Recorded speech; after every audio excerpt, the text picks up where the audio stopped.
लोकसभेसाठी महाराष्ट्रामध्ये महाविकास आघाडीला पोषक वातावरण असून केंद्र सरकारने 10 वर्षाच्या कार्यकाळात सर्वसामान्यांचे प्रश्न अनुत्तरित ठेवल्याची टीका आमदार अमित देशमुख यांनी केली आहे। लातूर लोकसभेसाठी आघाडीचे उमेदवार डॉक्टर शिवाजी काळगे यांनी गेली कित्येक वर्ष रुग्णसेवेच्या माध्यमातून समाजकार्य केले असून ते लोकांचे उमेदवार आहेत। महाविकास आघाडीचे सर्व घटक पक्ष त्यांच्या सोबत असून ते बहुसंख्य मताने विजयी होतील अशी खात्री माध्यमांशी बोलताना आमदार अमित देशमुख यांनी केली आहे। महाविकास आघाडीच्या जागा वाटपाचा कुठलाही तिढा नाही आहे। वंचित बहुजन आघाडी आणि काही इतर मित्र पक्ष आहेत त्यांच्याबरोबर कदाचित चर्चा ही अंतिम टप्प्यात आली असावी आणि म्हणून काँग्रेस पक्षानं तर अनेक जागांवर उमेदवार जाहीर केलेले आहेत आणि मला अशी खात्री आहे की शिवसेना आणि राष्ट्रवादी काँग्रेस पार्टी यांच्या देखील जागा वाटपाची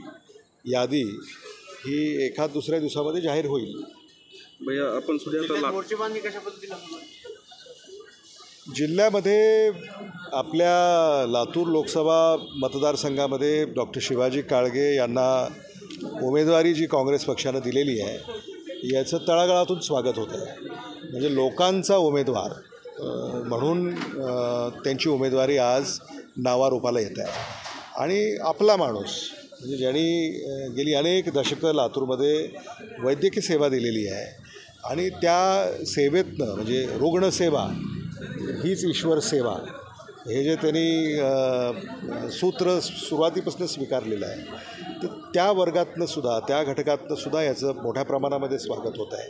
आणि मला असं वाटतं की शेवटी एखादी उमेदवारी लोकांनी उचलून धरल्यानंतर निवडणुकामध्ये फार मोठी आव्हानं राहत नाहीत। असं जरी असलं तरी काँग्रेस पक्ष, राष्ट्रवादी काँग्रेस पार्टी, शरदचंद्र पवार, शिवसेना उद्धव बाळासाहेब ठाकरे, शेतकरी कामगार पक्ष, कम्युनिस्ट पार्टी ऑफ इंडिया आणि इतर जे आमचे पक्ष आहेत त्या सगळ्यांनाच या प्रचाराच्या यंत्रणेमध्ये आम्ही सहभागी करून घेतलेलं आहे आणि आम्ही सगळेच एका दिलानं एका विचारानं या निवडणुकीला सामोरे जाणार आहोत आणि मला विश्वास आहे की लातूर लोकसभेची ही निवडणूक महाविकास आघाडीचे उमेदवार डॉक्टर शिवाजी काळगे हे बहुमताने जिंकतील अशी मला खात्री आहे।